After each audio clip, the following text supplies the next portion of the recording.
Olá!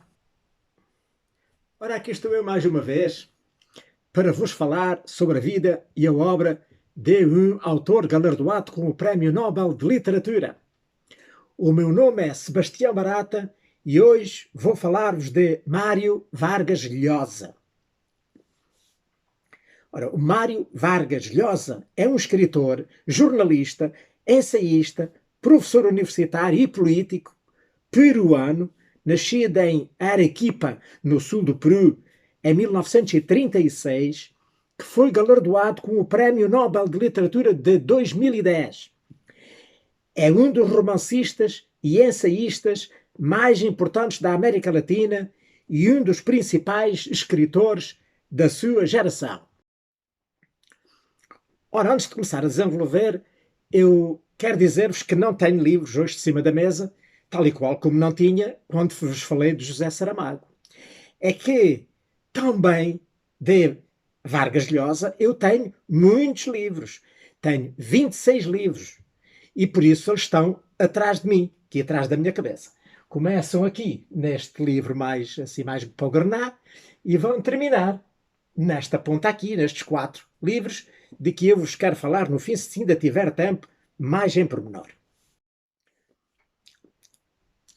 Ora, Jorge Mário Pedro Vargas Llosa nasceu em Arequipa, no sul do Peru, como já disse, a 28 de março de 1936, numa família da classe média, filho único de Ernesto Vargas Maldonado e Dora Llosa Ureta, os quais se separaram após 5 meses de casamento.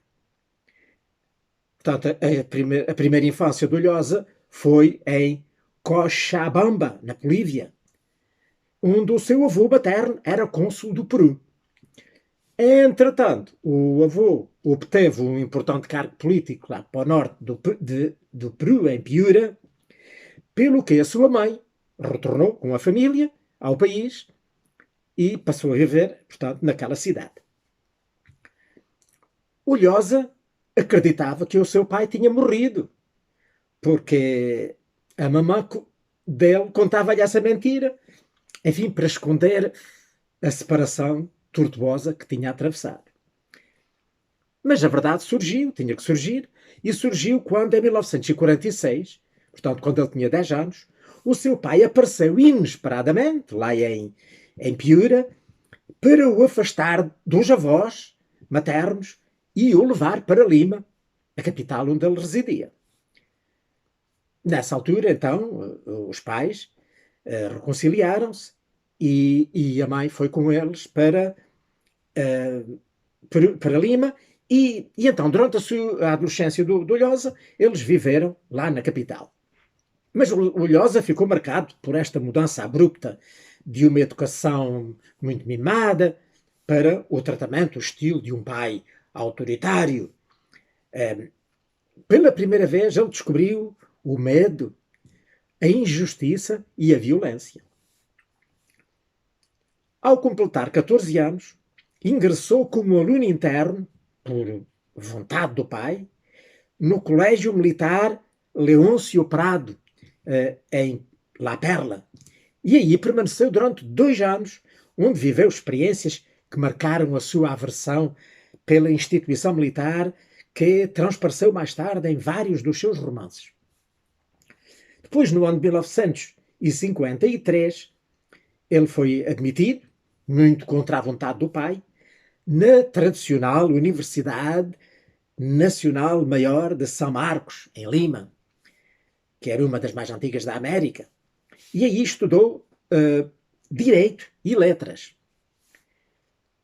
Quando tinha 19 anos, casou-se com Julia Urquidi, que era irmã da mulher do seu tio materno, e a partir daí ele teve que trabalhar, passou por vários empregos para sobreviverem. Ele trabalhou como jornalista, como locutor, mas fez outros serviços, como inclusive catalogar livros numa livraria e até mesmo revisar, digamos assim, nomes em túmulos no cemitério. Depois, em 1958, ele recebeu uma bolsa de estudos, a Bolsa de Estudos Javier Prado, e que lhe permitiu que ele fosse estudar para a Espanha. E aí ele obteve o doutoramento em Filosofia e em Letras na Universidade Complutense de Madrid.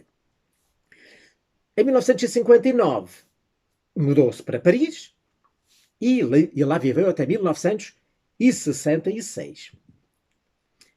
Entretanto, no ano de 1964, ele divorciou-se da Júlia e no ano seguinte, em 1965, casou-se com uma prima, com a Patrícia Lhosa, de quem teve 3 filhos, o Álvaro, o Gonzalo e a Morgana. Depois, entre 1966 e 69, o Lhosa viveu 3 anos em Londres e daí, no ano de 69, passou para os Estados Unidos e passou a escrever na residência da Universidade Estatal de Washington. Depois, no ano de 1970, voltou para a Europa e estabeleceu-se em Barcelona. E em 1974 regressou então a Lima e lá lecionou e passou, enfim, já era muito conhecido e passou a dar conferências pelo mundo fora. Ora, tal como muitos outros escritores latino-americanos, o Mário Vargas Llosa foi politicamente ativo ao longo da sua carreira. Ele, na juventude, quando ainda era um escritor principiante, rendeu homenagem aos revolucionários cubanos do 26 de julho de 1953, que é sob a liderança de um guerrilheiro romântico, quer dizer, pelo menos assim nos parecia Fidel Castro, escreveu o Llosa mais tarde, combatiam a tirania do ditador Batista, não é? Mas a sua simpatia pela Revolução Cubana iria, enfim, crescer e, paralelamente, também ao êxito da sua carreira literária.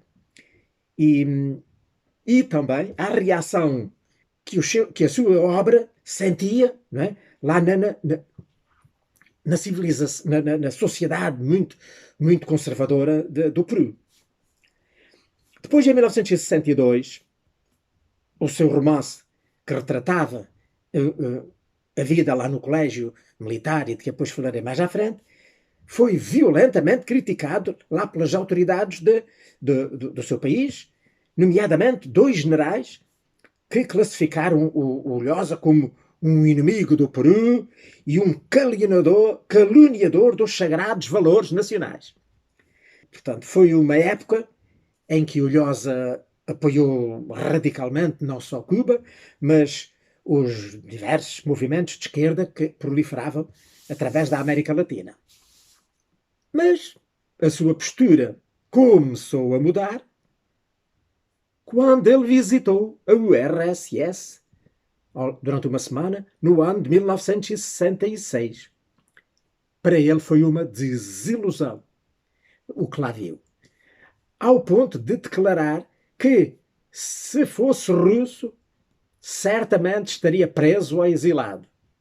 Então o seu entusiasmo pela Revolução Cubana começou também a arrefecer, e foi sobretudo a partir da altura em que foi proibida a publicação de um romance autobiográfico do escritor cubano José Lezama Lima, que chamava-se Paradiso, em 1966, e ainda mais, especialmente, quando foi preso um outro poeta cubano, o Herberto Padilla, no ano de 1971. Isso para ele foi uma grande ofensa. Ele, nessa altura, escreveu um artigo onde ele criticava a invasão da União Soviética à Checoslováquia e também o apoio que o regime de Fidel Castro deu a esse acontecimento. E, além disso, várias vezes ele assumiu a defesa de escritores cubanos que tinham sido e eram proscritos pelo regime cubano. O que é certo é que o Fidel Castro não achou graça nenhuma e, num discurso, declarou que o Vargas Llosa não mais poria os pés em Cuba, ficava proibido de ir a Cuba. E então o Llosa, nessa altura, separou-se definitivamente da Revolução Cubana. E daí para diante, ele virou completamente nas suas ideias políticas. Ele passou a defender a democracia capitalista e a combater o regime de Fidel Castro. Passou a defender a democracia e essa defesa levou, por vezes, a ser acusado por simpatizantes lá do regime cubano como um defensor dos interesses da burguesia reacionária. Pois, no ano de 1980, ele começou a ter uma maior atividade política lá no Peru. No ano de 1987, nomeadamente, ele criou um movimento político liberal contra a estatização da economia que o presidente Alan Garcia estava a tentar implementar no país. E no ano de 1990 ele concorreu à presidência do país pela coligação liberal de direita, a Frente Demócrata, a Fredemo, e conseguiu passar à segunda volta. Mas depois, na segunda volta, perdeu as eleições para o Alberto Fujimori, que ganhou. Pronto, a seguir, então, na sequência deste desaire eleitoral, ele ficou muito chateado, deixou o país, portanto foi para a Espanha, não é? E no ano de 1973 obteve lá a cidadania espanhola. Depois, então, de ter a cidadania espanhola, ele não esteve lá sempre na Espanha, voltou outra vez para Londres e reiniciou aí as suas atividades literárias que ele tinha um bocado abandonado em função da política. E em 2006, na sua mais recente visita lá ao Peru, ele apoiou a candidatura de Lourdes Flores à presidência da República, mas esta perdeu para o Alan Garcia. Estas experiências dele não só como escritor, mas sobretudo como candidato presidencial, portanto as suas experiências na política, estão expostas num livro, numa autobiografia que ele escreveu, que se chama El Pez en el Agua, que em português teria o nome Peixe na Água, que foi publicado em 1991. Ora bem, agora dando assim, portanto, tendo dado esta panorâmica sobre a sua vida, vamos se centrar mais na sua obra. Então, a obra de Lhosa critica a hierarquia de castas sociais e raciais vigente ainda hoje, segundo a opinião dele, lá no Peru e na América Latina. O seu tema principal é a luta pela liberdade individual na realidade opressiva do Peru.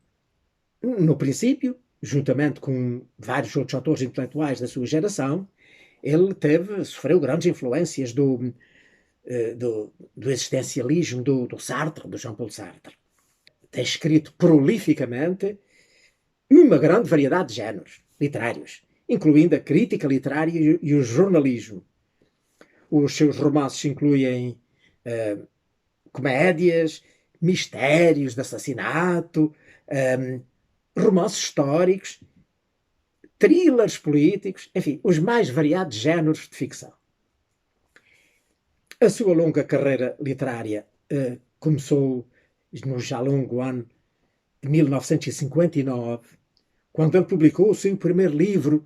Era um livro de pequenas histórias, contos, que se chamou Los Jefes, em português, Os Chefes, que está traduzido em português, com o qual obteve o prémio Leopoldo Alas. Portanto, logo neste seu primeiro livro, ele deu nas vistas e ganhou o prémio. A história que dá no meu livro, portanto, Os Chefes, descreve uma rebelião de crianças contra a prepotência dos professores. Ele estava realmente marcado pela escola.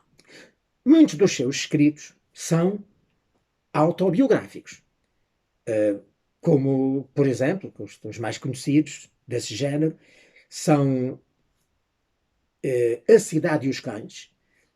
Eles, como todos os romances deles estão traduzidos em Portugal, eu passo a dizer só os nomes em português, que é mais simples e mais rápido.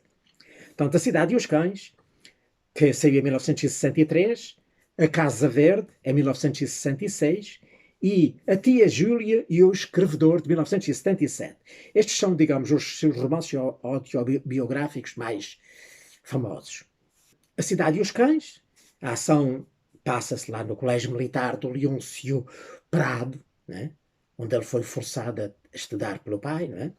E descreve a luta dos adolescentes para sobreviverem a acontecimentos violentos e hostis lá dos professores militares, né? Portanto, a corrupção na escola, que também se refletia ali, os males que afetavam a própria nação. A Casa Verde é um romance que narra a vida num bordel, cujo nome dá o título ao livro, que se chamava A Casa Verde. Esse bordel situava-se na selva peruana e combina elementos míticos, populares e heroicos para apreender os elementos sórdidos, trágicos e da realidade fragmentada dos seus caracteres. Portanto, é uma obra em que ele denuncia as atrocidades dos colonialistas sobre os indígenas. Né? O outro, a Tia Júlia e o Escrevedor, este que tinha sido, tanto como vive, foi cerca de uns 10 anos mais tarde dos outros, combina duas narrativas com pontos de vista diferentes um do outro, e é também, como já disse, mais uma das suas principais obras autobiográficas.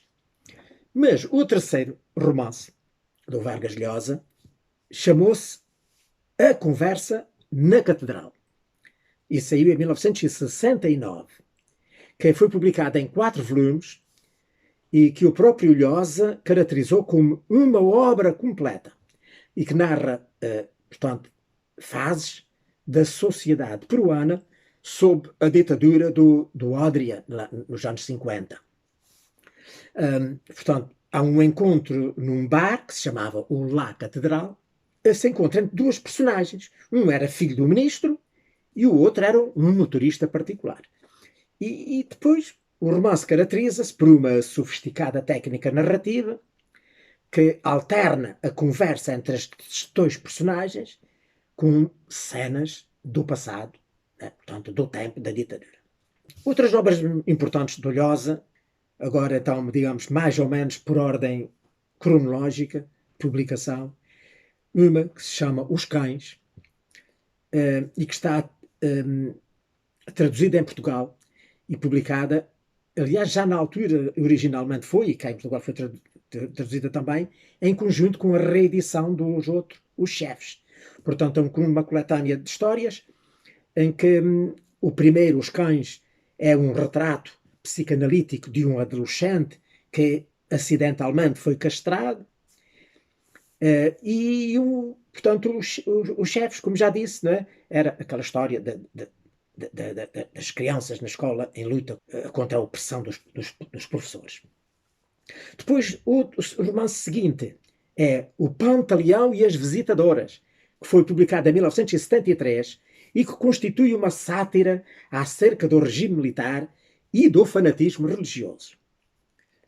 Depois, no ano de 1981, ele publicou um dos seus maiores livros, e realmente também um grande livro, que se chama A Guerra do Fim do Mundo, que era sobre a Guerra dos Canudos no Brasil, no século XIX, e que foi uma obra que ele dedicou ao seu grande amigo, o escritor brasileiro Euclides da Cunha, que é o autor de um famoso livro, Os Sertões, e que, portanto, como todos os outros, está aqui, não é este. Seguidamente, publicou a História de Maíta, no ano de 1984, que conta a história do Alejandro Maíta, portanto, que foi o protagonista de uma intentona revolucionária que ocorreu no ano de 1958. Depois temos o Quem Matou Palomino Molero, que saiu em 1986. Este é sobre a investigação ao estranho assassinato de um jovem aviador peruano. Portanto, é mais um romance que retrata a sua guerra contra os militares. Depois a seguir temos o Lituma nos Andes, que saiu em 1993. Este prende-se com os assaltos dos guerrilheiros do Sendero Luminoso às explorações mineiras lá do interior do país, lá do interior do Peru. Pois, a partir daí vêm outros romances. Ele continuou a escrever, até recentemente, pelo menos. No ano de 2000 saiu A Festa do Chibo, que retrata a ditadura do Trujillo na República Dominicana. O Chibo aqui significa o demónio. Portanto, o Trujillo. Depois saiu no ano de 2003 O Paraíso na Outra Esquina, que é um romance que trata dois personagens, é muito interessante, que optam por vias completamente diferentes e opostas para tentar alcançar a felicidade, que é aquilo que toda a gente sonha. Veio depois As Travessuras da Menina Má. Este saiu no ano de 2006 e é um romance que procura desvendar o verdadeiro rosto do amor, conforme está escrito na capa. Temos depois O Sonho do Celta, que saiu em 2010 e que denuncia as atrocidades coloniais no Congo belga. Chama-se O Celta, vem do facto de portanto, o herói, o personagem principal, era um cônsul britânico, um irlandês, que era cônsul, portanto, britânico lá no Congo. Temos depois a seguir O Herói Discreto, que saiu em 2013 e que fala, portanto, sobre os gangues extorsionários que afligiam os pequenos comerciantes. Né? Seguidamente, temos o Cinco Esquinas, que saiu em 2016, que é um romance sobre o poder, a sordidez e a manipulação no tempo do Fujimori, que foi o seu adversário político, lembram-se? Depois temos então Os Tempos Duros, este saiu em 2019, e que é sobre o golpe militar que foi apoiado pelos Estados Unidos e que derrubou o governo reformista de Jacobo Arbenz na Guatemala em 1954. Portanto, estes são, digamos, os romances, a ficção do Lhosa. Mas ele também escreveu ensaios diversos, alguns de cunho político, o mais comentado dos quais é o Sabres e Utopias, de 2009, no qual ele resume o seu pensamento a favor das liberdades e contra a tirania dos governos totalitários. Mas além de ensaios políticos, ele também escreveu ensaios de caráter social, entre os quais sobressai um que está traduzido em Portugal, que é A Civilização do Espetáculo, e que é de 2012.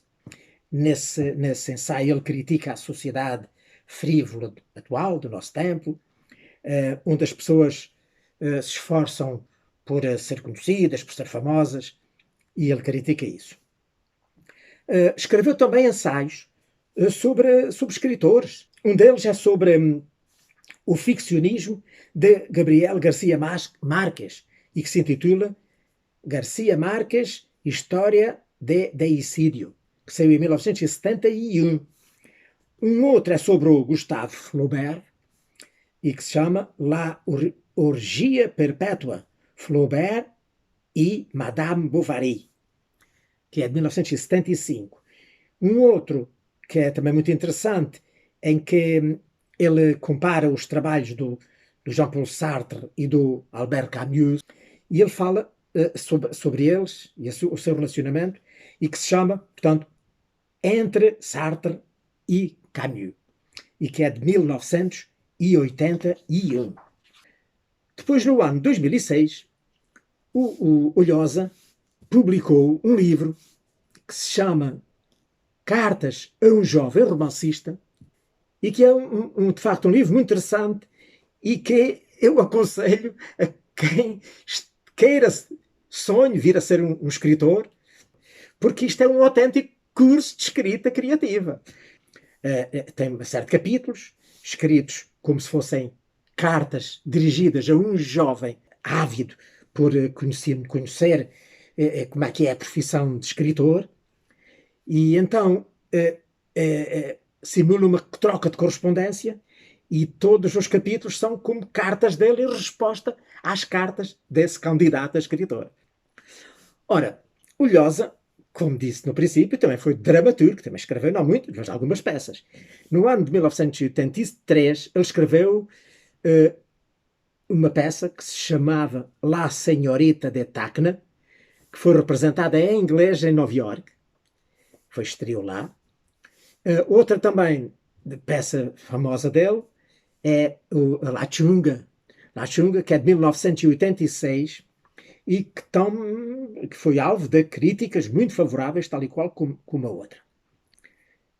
Depois, no dia 7 de outubro de 2010, o Mário Vargas Llosa foi anunciado pela Academia Sueca das Ciências como o vencedor do Prémio Nobel de Literatura desse ano, pela sua cartografia de estruturas de poder e as suas imagens vigorosas sobre a resistência, revolta e derrota individual. Foi este, portanto, o argumento para ser escolhido.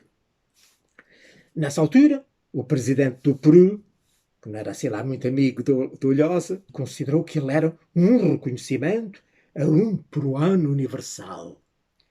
E na verdade, de facto, o Lhosa foi universal, foi mais que peruano, foi um escritor universal.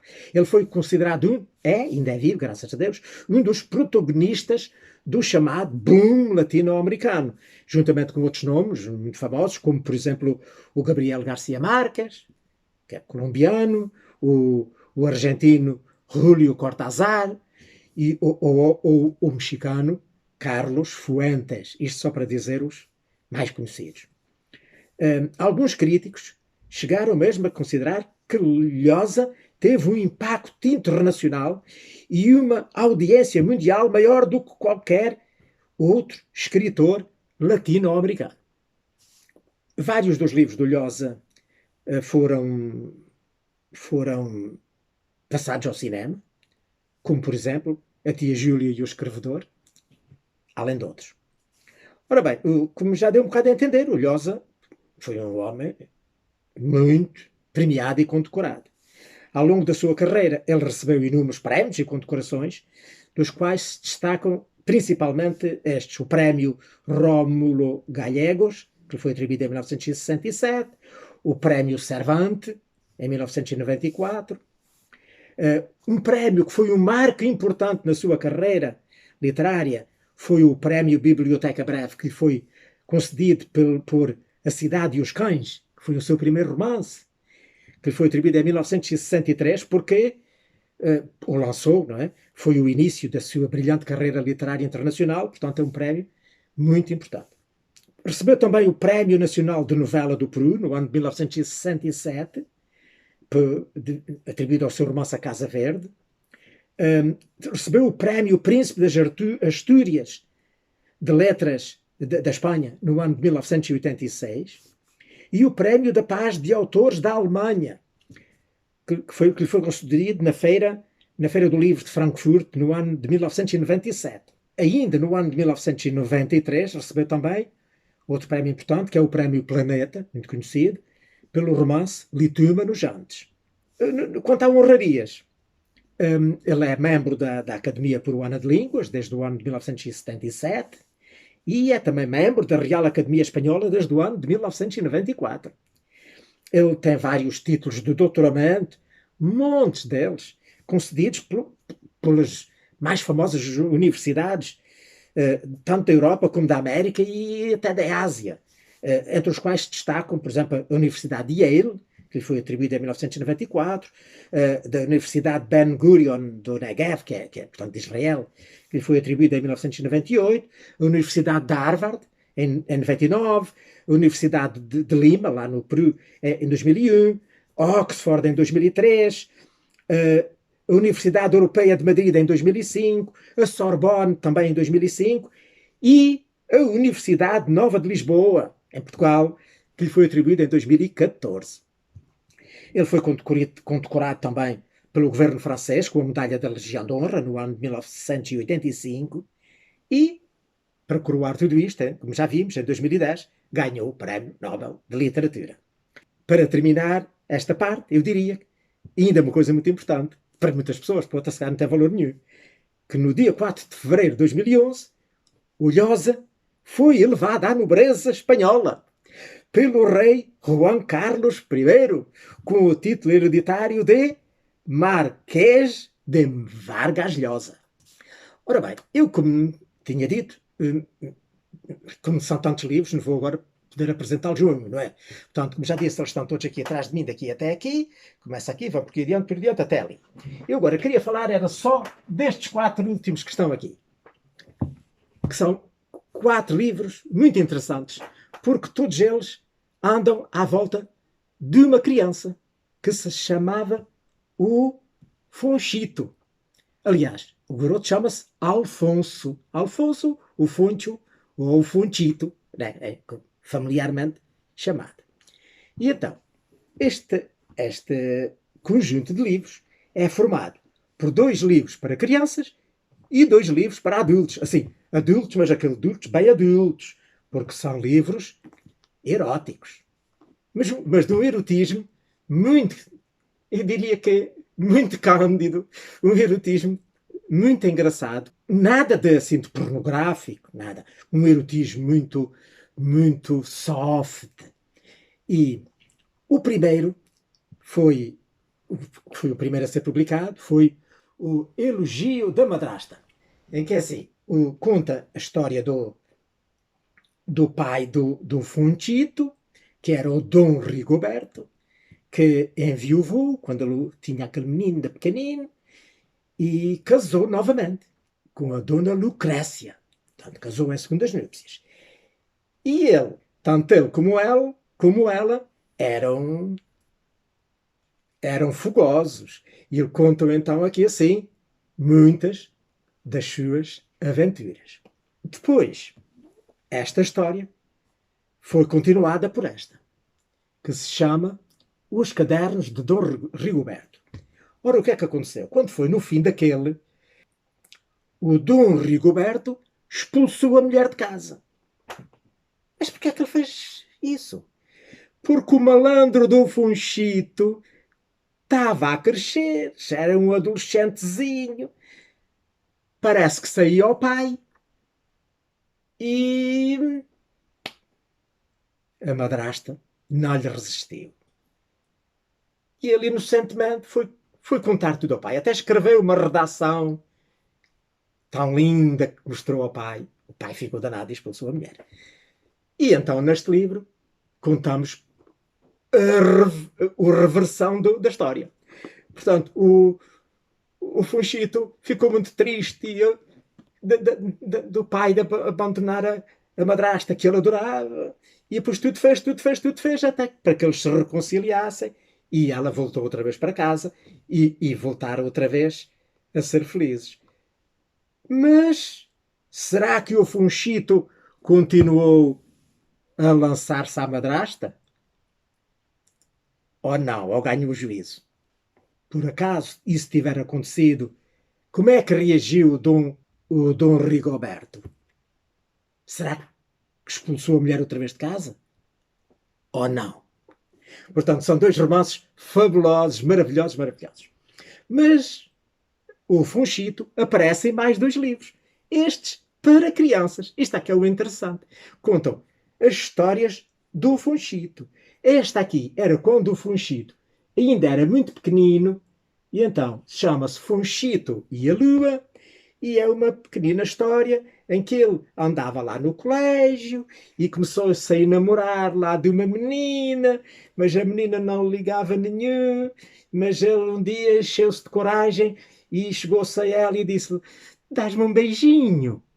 E ela disse: só te dou um beijinho se tu me conseguires trazer a lua. Ora, e então ele fez tudo para conseguir trazer-lhe a lua. E conseguiu. Este aqui pronto, é já assim para mais crescidinhos, assim, digamos assim, para pré-adolescentes, e chama-se O Barco das Crianças. O Fonchito, quando saía de casa para ir para o colégio, vinha apanhar o autocarro da escola, portanto, lá à porta, e quando estava na paragem, começou-se a encontrar assim com este velhinho, que estava lá todos os dias sentado na paragem a olhar para o mar. E começaram muita conversa, e o velhinho começou-lhe a contar a sua história. E então todos os dias contava um bocadinho da história, até que chegava o autocarro e ele ia-se embora. Houve um dia que o velhinho já lá não estava. O que é que teria acontecido?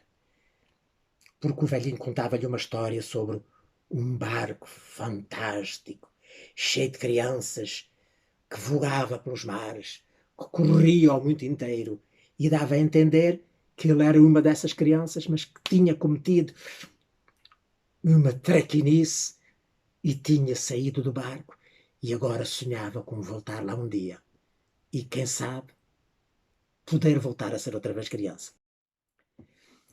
Pronto, era isto que eu tinha para hoje para vos contar sobre o, o autor do dia, portanto, o Mário Vargas Llosa.